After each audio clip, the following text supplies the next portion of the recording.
We know many of you listen to this podcast on the go, driving to work, working out, even doing chores. Now you can get CPE credit for that time.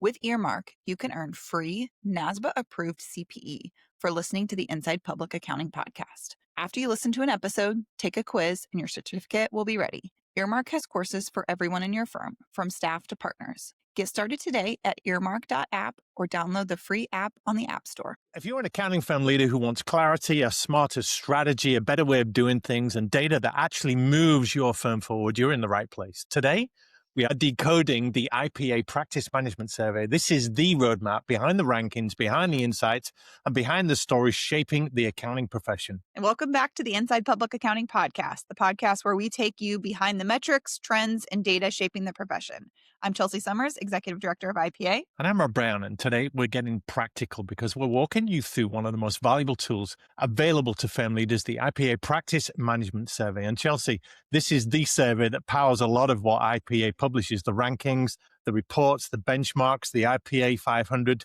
Today, we're giving listeners a full guide, what the survey is, why it matters, how to participate, and what to actually do with the data once you have it. Exactly. If you're a firm leader who wants clarity, comparison, or a roadmap for improvement, this episode is a great starting point.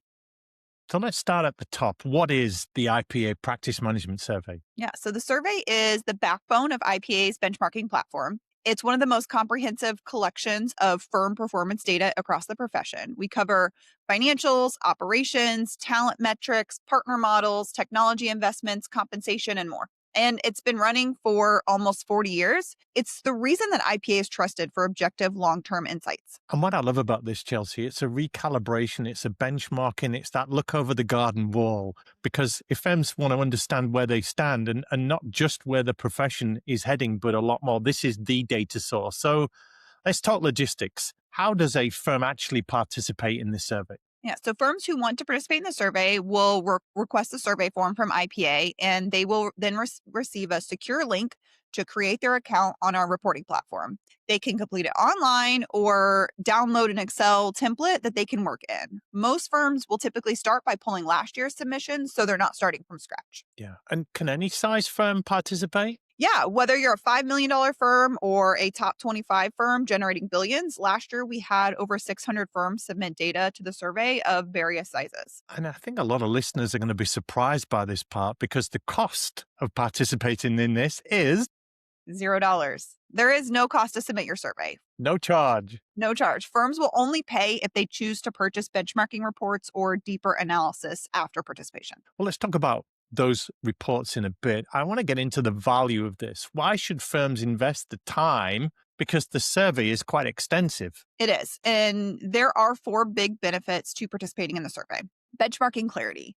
Firms are going to get a detailed view of how they compare to peers of similar sizes and all the firms. They're also going to get data-driven decision-making. So leaders use this to set strategy, compensation structures, pricing, and staffing models. Third, they're going to get year-over-year tracking, where you can see your own trajectory across margins, revenue streams, talent metrics, and operational efficiencies, especially as you participate in multiple years. And then they're going to receive eligibility for our rankings. If you want to appear on the IPA 500 or be considered for our best of the best firms, you have to complete the survey. That is prestige right there. And that benchmarking is huge because the profession is changing so fast, Chelsea. Intuition isn't enough. Having an idea isn't enough. You've got to get the data and see how you stack up. Exactly. Leaders tell me all the time that they think they know where their firm stands, and then the benchmarking might show a different picture. It's clarifying. Sometimes it's reassuring. Sometimes it might be a little bit uncomfortable, but it's always useful.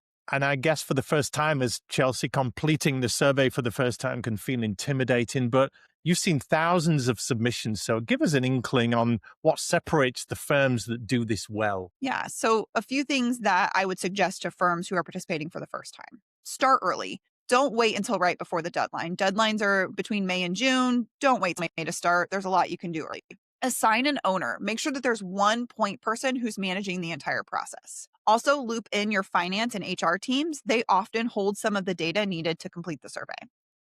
Make sure you're staying consistent. Use the same definitions year after year so your trend lines are meaningful.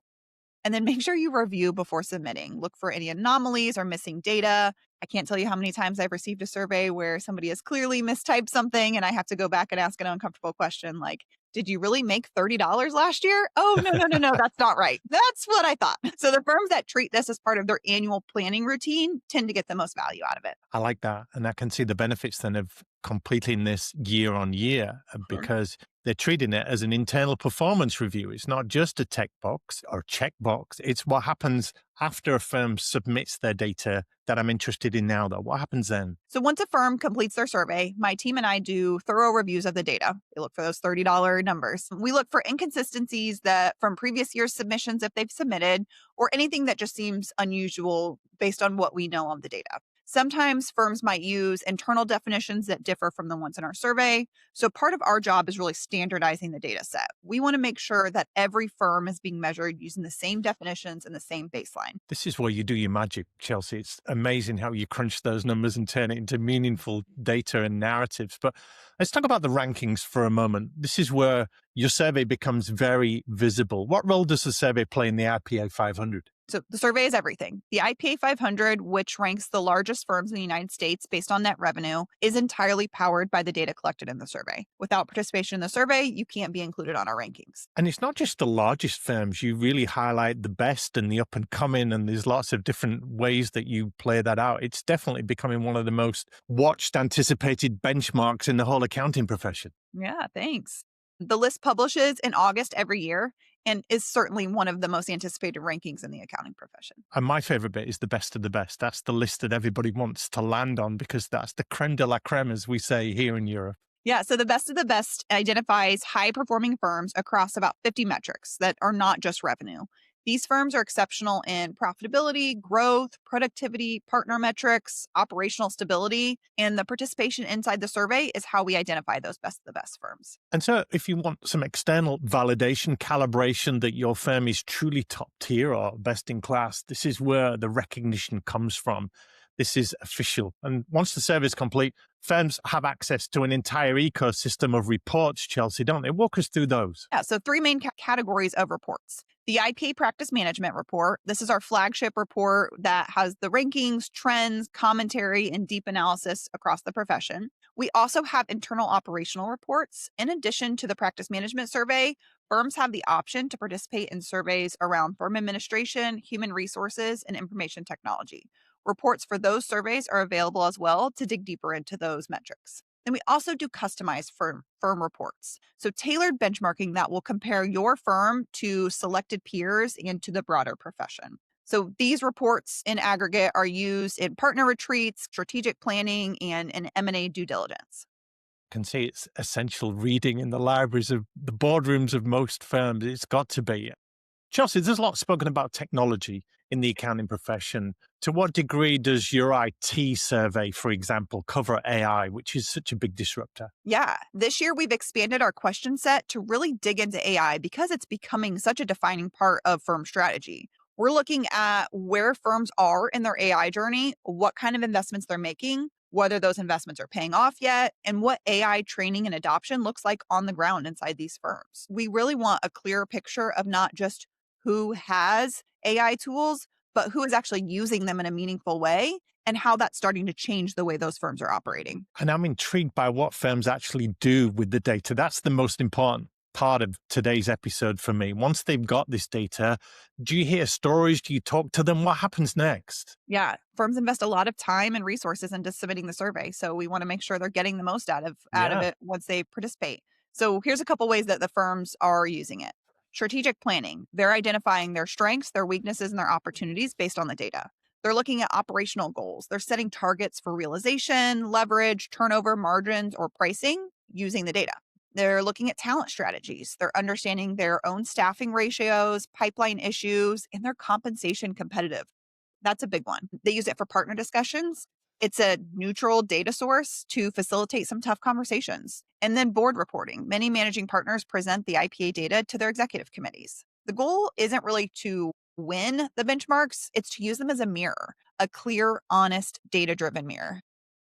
I love that. And there's so much introspection in firms. You just get so narrow focused, proximity bias. You get so close to what you're doing yourself. This just gives massive perspective on what's happening out there. In the last episode, Chelsea, we talked about talent retention and having a sense of what other firms are doing and what's working for them. That's really good practice. So that mirror you're talking about, that data-driven mirror, that's such a great way of putting it. It's becoming more important as the profession evolves. And we've talked about this in past episodes. Firm today, talent shortages they're grappling with, technology disruption, changing partner paths, business models, private equity. It's all going on for them. If firms want to participate this year and they really want to get involved in this, what's the best next step? Yeah, so they can either visit the IPA website or send me an email. We'll get you set up with everything that you need. And remember, participation is free. The data that's submitted to us is held in confidence, and the insights are invaluable that you're going to get from the data. It's such a great investment of time and money to get involved in this. It's perfect. And for you listeners, this episode pairs really well with our earlier breakdown of the IPA 500 and the report releases. So make sure you subscribe there so you don't miss those deep dives. Thanks for listening, and be sure to follow the show. We'll see you next Tuesday for another look inside the accounting profession.